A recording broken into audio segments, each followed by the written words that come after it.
So the first thing you're gonna need is a few Roma tomatoes and a few Tomatillo tomatoes. You wanna grab about a half of an onion. You're gonna need some lime. I know mine look dry, but they were juicy. You're also gonna need some salt, and then you're gonna need some dried red chilies or Chili Arbol. Chili Arbol. You're gonna need a couple of cloves of garlic and a handful of cilantro. That wasn't a handful, but we're gonna pretend. So the first thing you're gonna do is you're gonna get a skillet nice and hot, and you're gonna add a little bit of olive oil to it. And then you're gonna add in your tomatoes, your onion, and your garlic. So what we're gonna do is we're gonna char these down and get it nice and caramelized and soft. So you wanna be very careful with your garlic though, because that's gonna char up first. You don't wanna burn your garlic. You just wanna get some color on it. Now you can let those onions and you can let those tomatoes char up really nicely, but be careful of your garlic. So you're just gonna move everything around until it gets color on it. Once it gets, nice and charred, you're gonna go ahead and set it aside until it's all done.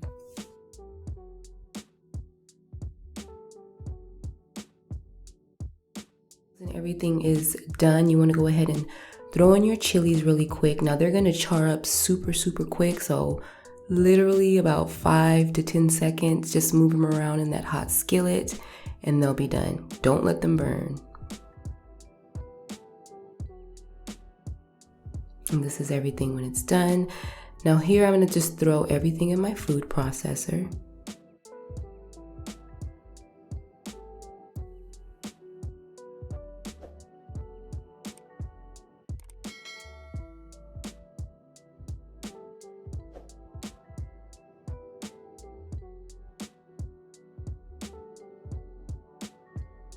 I'm gonna kind of let that break down a bit.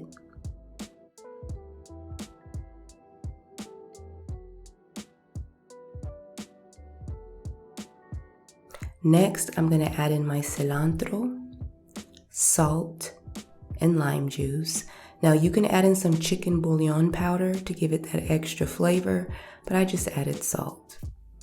I wanted mine a little chunky. I'm usually a smooth salsa girl.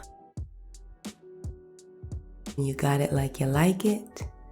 There you have it, a quick and easy salsa. You can adjust the taste, you can adjust the heat by adding less chili arbos or more.